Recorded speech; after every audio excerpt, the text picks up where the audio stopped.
Salut à toi, pensée du jour numéro 489.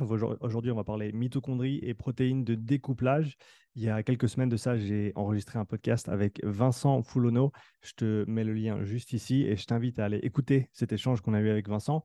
On a beaucoup parlé des mitochondries qui sont au centre du travail que je fais, notamment avec tout l'entraînement de type endurance. Et Vincent, qui est extrêmement calé et qui recherche de manière très pointue tous les facteurs du vieillissement et donc tous les facteurs qui sont liés à la santé, mitochondries qui jouent un rôle central autant au niveau de la performance qu'au niveau de la santé. On parlait sur le podcast à un moment donné des protéines de découplage, uncoupling proteins, de la mitochondrie et comment elles fonctionnent. Et François, une des personnes qui suit la chaîne a laissé un commentaire bien détaillé et je me suis dit que j'allais prendre un petit peu de temps pour parcourir ces différents commentaires et mettre en lumière les commentaires constructifs qui ont été postés sur la chaîne. Je te référerai bien entendu aux commentaires en question et je t'invite à aller laisser un petit commentaire sur le commentaire de François pour le remercier pour sa contribution. Donc, ce que je vais faire, c'est que je vais lire ici le commentaire comme ça, tu pourras l'avoir en tête, que tu décides d'aller le lire ou pas. Au moins, tu sauras de quoi il en retourne. François nous dit: Salut Sean et Vincent, le lien entre UCP, qui est son abréviation pour Uncoupling Protein, donc les protéines de découplage, et l'augmentation de la chaleur est le suivant. La raison pour laquelle on parlait de ça, c'est que, en gros, pour faire simple, dans la machinerie aérobie, notamment dans la chaîne de transport ou le système de transport d'électrons, il y a une inefficience qui est presque innée ou qui fait partie intégrante du système, mais qui est plus ou moins importante selon le profil de la personne, il semblerait en tout cas, et notamment son profil de descendance génétique. Si tu es né au Kenya ou si tu es né en Norvège, tu vas pas avoir le même besoin de production de chaleur. Et il semblerait en tout cas que les personnes qui soient de descendance du Nord ou des pays nordiques, des pays froids, ont un découplage qui est plus important, ce qui leur permet de produire plus de chaleur, ce qui serait adaptif dans leur environnement. Donc on parlait justement de ce lien entre les protéines de découplage et l'augmentation de la chaleur. Donc François nous dit qu'au repos, lors de la glycolyse et du cycle de Krebs, lorsque les liens chimiques sont cassés pour libérer l'énergie qu'ils renferment, une partie est transférée vers le NAD+, des FAD et de l'ADP plus phosphate inorganique pour faire du NADH, des FADH2 et de l'ATP. Une autre est perdue en chaleur. Le cycle est ralenti par ces produits finaux, l'ATP et le NADH. Ensuite, les chaînes respiratoires produisent d'une part directement de l'ATP et d'autre part font passer les protons H+ du cytosol mitochondrial vers l'espace intermembranaire. Leur activité est aussi ralentie par la présence de beaucoup d'ATP. Ici aussi, le produit final est régulateur négatif de son processus de production, c'est-à-dire que si tu produis beaucoup d'ATP, tu n'as plus besoin d'en produire autant et donc ça va réguler à la baisse la machinerie qui avait été sollicitée auparavant pour sa production. L'ATP synthase ou le complexe 5 du système de transport système de transport des électrons, pardon, fait office de moulin que les protons qui la traversent font tourner, produisant ainsi de l'ATP.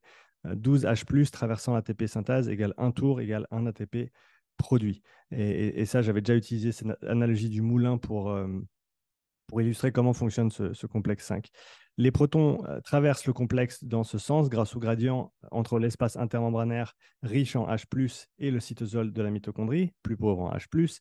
C'est la quantité d'H+ transférée dans l'espace intermembranaire en amont qui détermine le débit de production de l'ATP. Donc plus on peut créer ce gradient, plus on peut renforcer ce gradient en faisant passer ces ions d'hydrogène, ces petits H+, depuis le cytosol vers l'espace intermembranaire, donc le cytosol mitochondrial, la matrice, si je ne me trompe pas, c'est comme ça qu'on l'appelle, vers l'espace intermembranaire, plus il y a un différentiel de pression entre cet espace intermembranaire et le centre, si tu veux bien, de la mitochondrie, et donc plus le flux de H+ sera fort et plus d'ATP va être produit. Les mécanismes maintenant des protéines UCP, donc de découplage, les protéines UCP, Uncoupling Protein, forment des canaux parallèles à l'ATP synthase, donc comme ce complexe 5.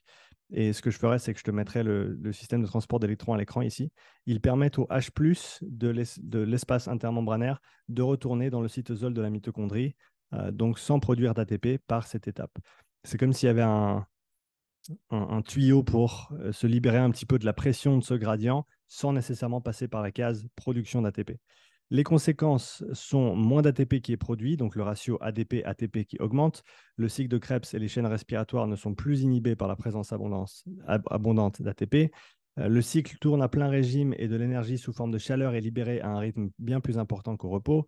Ce cycle est moins efficient en termes d'ATP produit par quantité de substrat, lipides ou glucides, mais il est davantage en termes de chaleur. On en revient à cette idée que selon l'environnement dans lequel tu as évolué, ça va être adaptif pour toi de produire plus de chaleur pour te chauffer parce qu'il fait froid dehors, ou au contraire pas, parce qu'il fait déjà chaud dehors, donc tu n'as pas besoin d'avoir cette fournaise interne, si tu veux, qui tourne assez fort. Les protéines de découplage miment une grosse demande en ATP, comme le ferait un effort physique. Mais j'espère que j'ai été clair. J'ai essayé d'être exhaustif pour que ce soit facile à suivre étape par étape. C'est ce que j'ai compris de mon cours de biochimie. Corrigez-moi si vous voyez une erreur. Comme dit Sean, on s'enrichit mutuellement des connaissances des autres en échangeant sur nos erreurs. Merci à vous deux pour le podcast.